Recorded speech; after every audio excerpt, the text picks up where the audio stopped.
नमस्कार मुलांनो, आज आपण भूगोल या विषयामध्ये पाठ क्रमांक 5 वृष्टी या पाठाला सुरुवात करणार आहोत. वृष्टी म्हटलं की आपल्या डोळ्यासमोर पाऊस येतो, परंतु वृष्टी म्हणजे पाऊस नव्हे. मग वृष्टी म्हणजे नेमकं काय?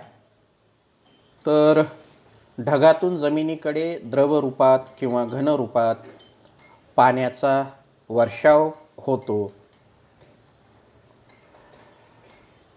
त्याला आपण वृष्टी म्हणतो. पृथ्वीच्या 70.8 भाग जलयुक्त आहे. पृथ्वीवरील या जलसाठ्याचे वितरण मात्र असमान आहे. काही ठिकाणी जलसाठे मर्यादित आहेत, तर काही ठिकाणी ते मुबलक प्रमाणात आहेत. वातावरणातील बाष्पामुळे हे आविष्कार घडतात. हवामानात होणाऱ्या बदलानुसार पुढील आविष्कार आढळतात. हिवाळ्यात दव पडते, जास्त उंचीवरील प्रदेशात हिम पडते, तसेच कोठे कोठे पाऊस पडतो. काही प्रदेशात दाट धुके पडत असते, तर काही प्रदेशात अचानक गारा पडून शेतांचे किंवा पिकांचे नुकसान होते. आणि म्हणून आपल्याला इथं लक्षात येते की वृष्टीचे काही रूपं आहेत. त्यामध्ये हिम, गारा, पाऊस ज्याला आपण पर्जन्यसुद्धा म्हणतो, धुके, दव आणि दहिवर. तर ही वृष्टीचे वेगवेगळी रूपं आहेत. आणि म्हणून वृष्टी म्हणजे फक्त पाऊस नाही, तर वृष्टीमध्ये वृष्टीची ही वेगवेगळी रूपं आपण लक्षात घेतली पाहिजे. तर वृष्टीच्या रूपामध्येच आपण हिम ह्या वृष्टीबद्दल चर्चा करू. हिमवृष्टी नेमकी कशी होते याबद्दल आपण बघणार आहोत. तर पुढे दिलेल्या चित्राचं निरीक्षण करायचं आहे तुम्हाला. काश्मीर येथे हिवाळ्यात सर्वत्र हिम आढळते.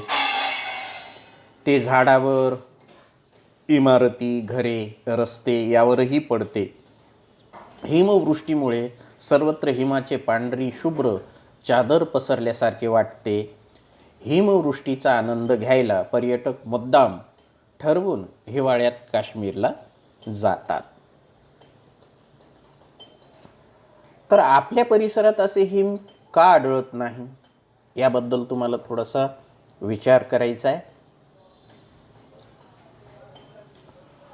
तर विचार केल्यानंतर ही गोष्ट तुमच्या लक्षात यायला हवी किंवा ही गोष्ट तुम्ही लक्षात घ्यायला हवी की हवेतील बाष्पाचे हिमकणात रूपांतर होण्यासाठी तापमान गोठणबिंदूच्या खाली जाणे गरजेचे असते, ज्याला आपण 0 डिग्री सेल्सिअसपेक्षा खाली असं म्हणतो.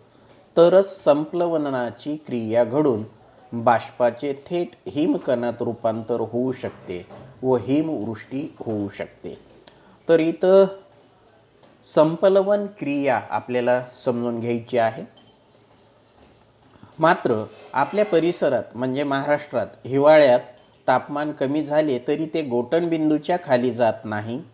त्यामुळे महाराष्ट्रात हिमकणांची निर्मिती होत नाही व हिमवृष्टी होत नाही. तर यातून आपल्याला हे लक्षात आले की जम्मू काश्मीरमध्येच हिमवृष्टी का होते, महाराष्ट्रात हिमवृष्टी का होत नाही.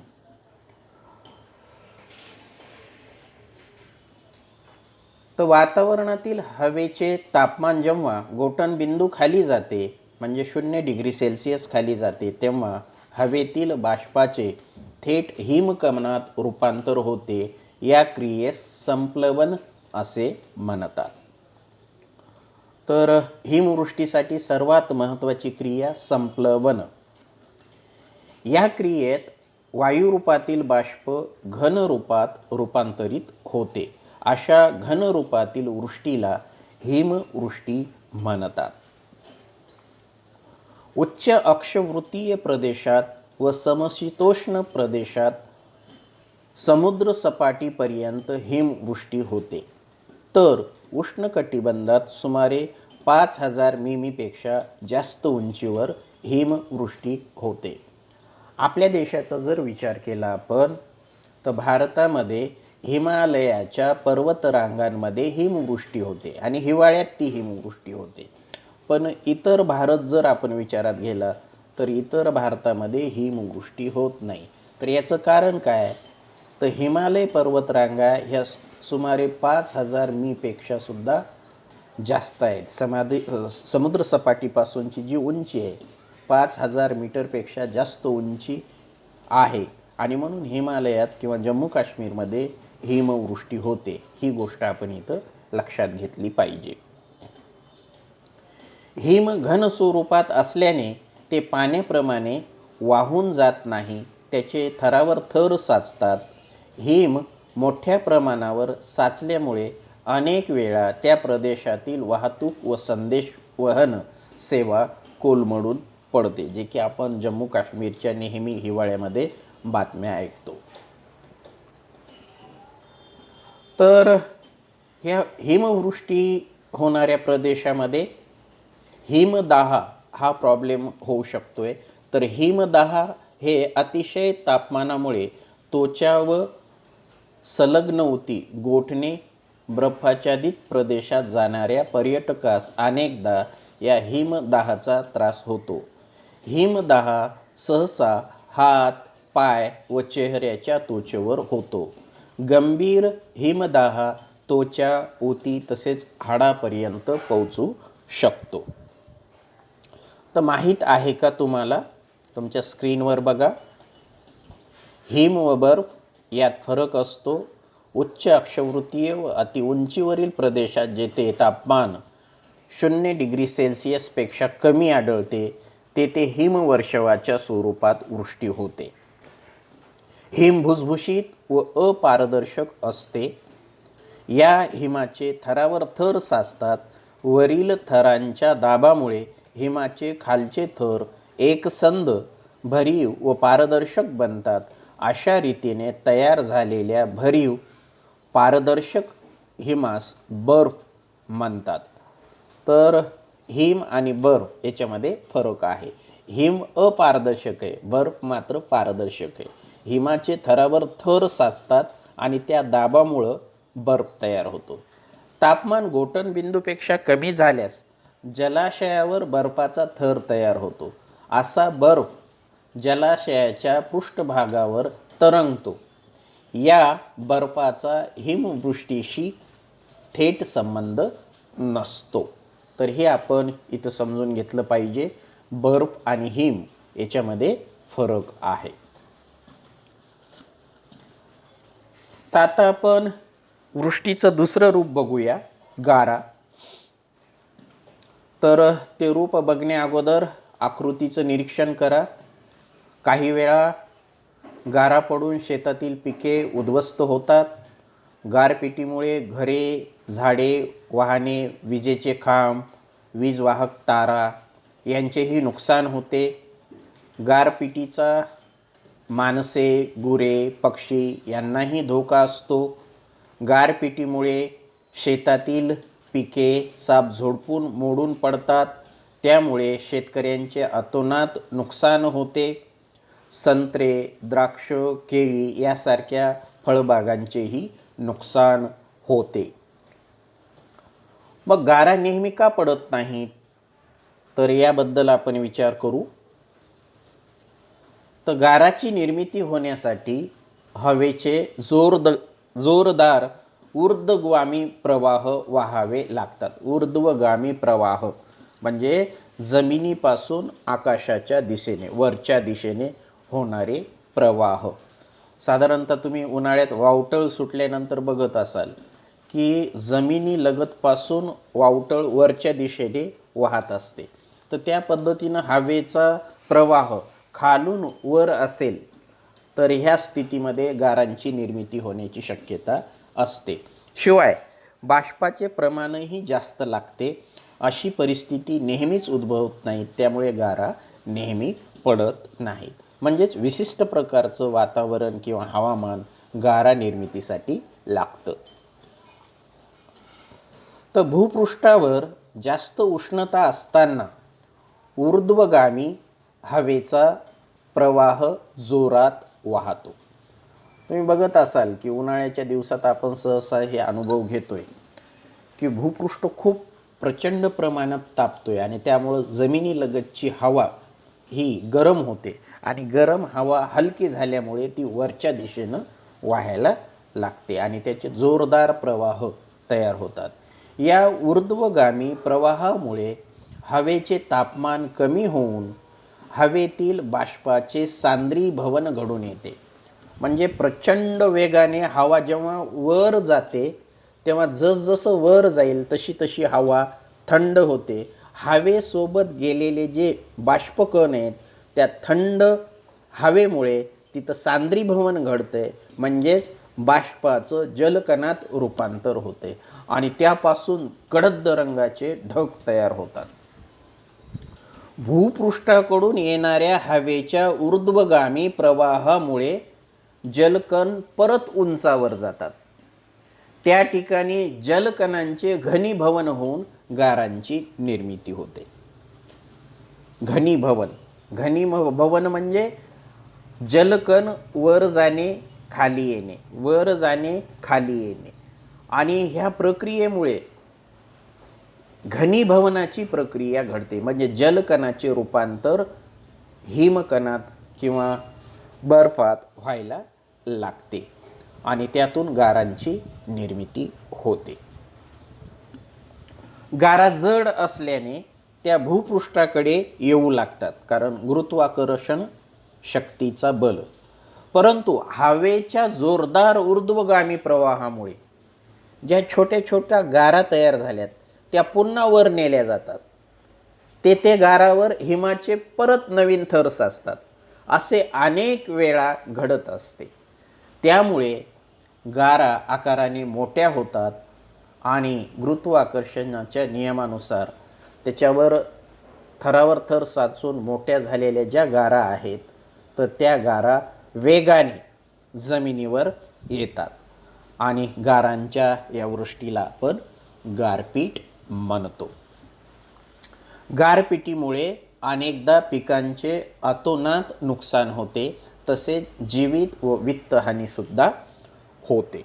आणि म्हणून तुम्ही आपल्याकडं गारपीट झाल्यानंतर बातम्या ऐकत असाल, फळांच्या बागांचं नुकसान होतंय, जंगलामध्ये शेतामध्ये असलेले जे जनावरं आहेत ते मरून पडतात, पक्षी मरून पडतात. कारण ह्या गारांचा मारा जोरदार असतो, त्याच्यामुळं प्रचंड जखमा होत असतात आणि त्यामुळं जीवित आणि वित्तहानी होत असते. भारत, आफ्रिका, आग्नेय आशिया त्याचा काही भाग, ह्या भागात उन्हाळ्यात गारा पडतात. विषुववृत्तावर वातावरणातील उष्णतेमुळे गारा पडत नाही, तर शीतकटिबंधात ऊर्ध्वगामी प्रवाहच नसल्याने गारा पडत नाही. तर अशा पद्धतीने एक विशिष्ट वातावरण असणाऱ्या ठिकाणीच गारा पडतात. आणि म्हणून जगाचा विचार केला तर भारत, आफ्रिका आणि आग्नेय आशियाच्या काही भागामध्ये अशा पद्धतीनं उन्हाळ्यामध्ये वातावरण तयार होऊ शकतं आणि त्यामुळं गारा पडतात.